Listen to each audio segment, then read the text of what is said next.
As students' skills progress for planning and drafting paragraphs, essays, and stories, they often need plans and organizers that are more flexible and allow them to add more big ideas, tell-me-mores, paragraphs, or story blocks.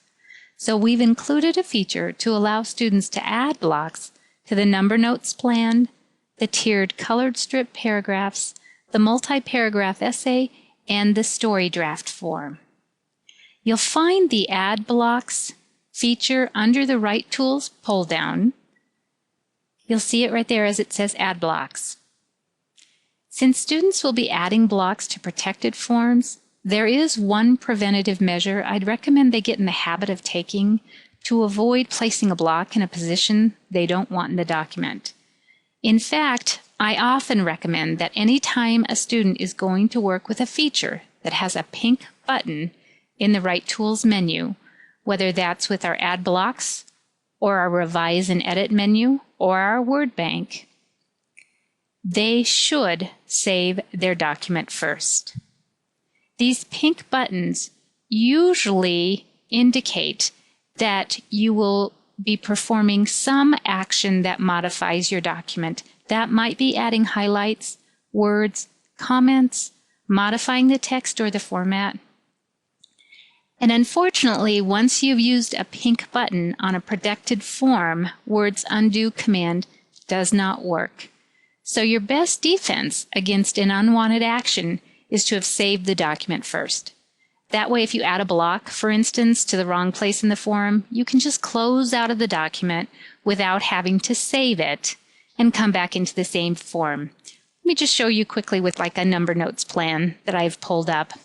If I went in and chose to add a number 3 at the end, you'll see I get a message that tries to at least give me a clue what's going to happen, that I've chosen to add a number 3 to your number notes plan, and since it's protected, you've got to make sure your cursor is located in the correct position.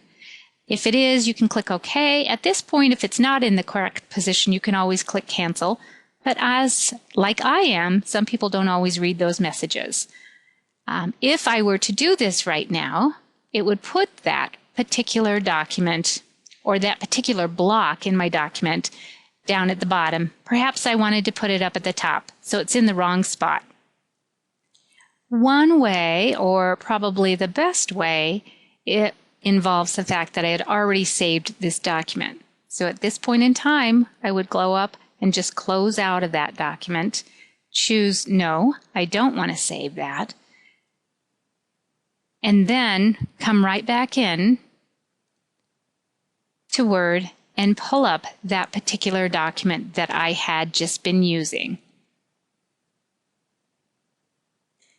It's back to where it was without that number 3 block in there. So again, the steps would be, once you've started working on it, save it first, then do whatever you want with the Add Blocks form. If it's correct, great, keep working. If it's not, close out of your document and come back into the saved version, and you can start over again.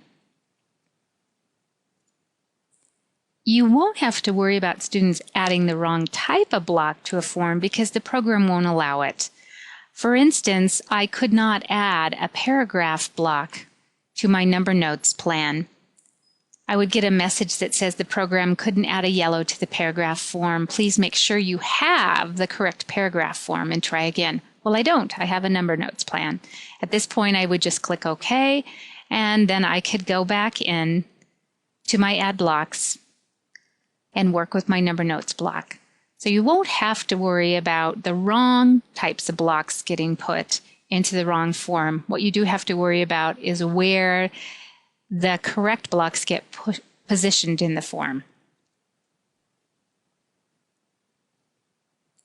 When you want to put a block in a form, for all of our forms, the number notes, the paragraph plan, and the story form, you always want to have your cursor on the line above where you want the block.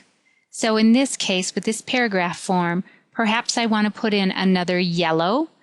I would be on the red block right above where I wanted to have that yellow. I want my yellow to go in right before the concluding paragraph. And then I would look at the Add Yellow block under the paragraph frame.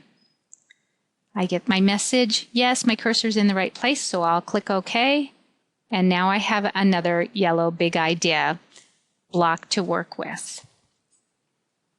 If you'd like to see this particular feature in use a little bit more, you could always look at our video tutorials, which you can find under the Teacher Aids online tutorials.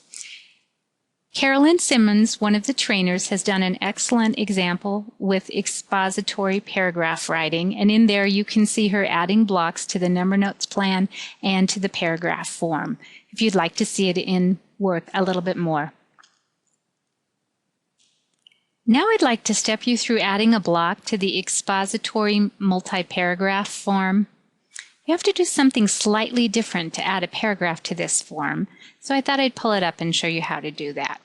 If we pull up our form under the Expository Writing tab, you'll find that multi-paragraph plan under the multi-paragraph title. At this point, you could start constructing your plan and actually drafting your paragraphs out.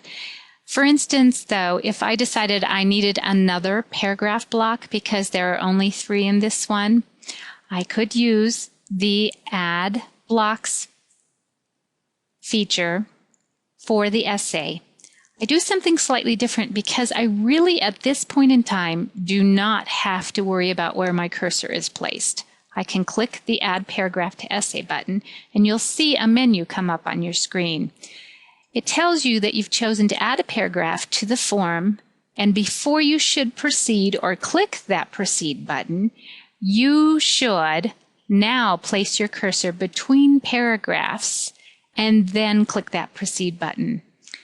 The reason why you do this a little bit differently is you are not able to put your cursor between the paragraphs because it is a protected form until you have clicked that button. Once you've clicked that button, it has taken the protection off. Now you can put your cursor between those paragraphs. And for this example, I've decided, like I had said, to put a new paragraph right before the concluding paragraph. I'll click the Proceed button. And now a new paragraph is in and the form is protected again. I can keep typing.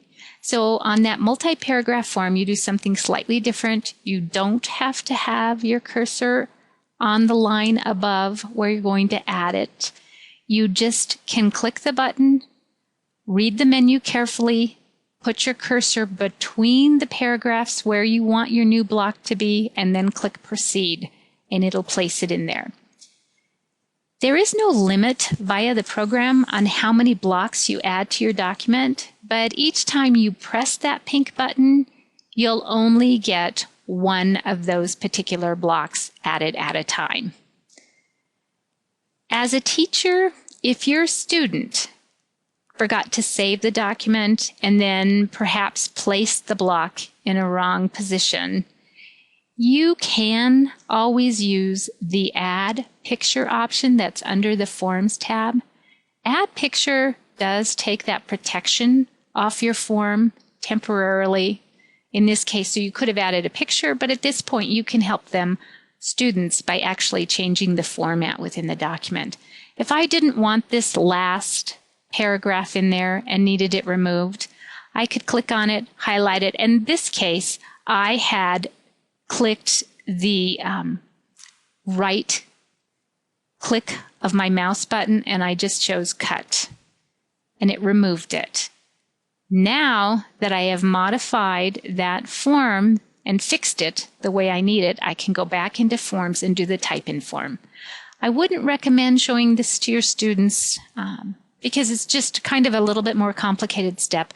But as a teacher, you know that this option's there. You can always do the Add Picture feature and then go back, clean it up the way you need to, and then go back in and type in Form, choose those options for the students to help the students fix a form if they've done it wrong. But hopefully in the future then, they'll remember always to save their document before they pursue any feature that's got a pink button on it.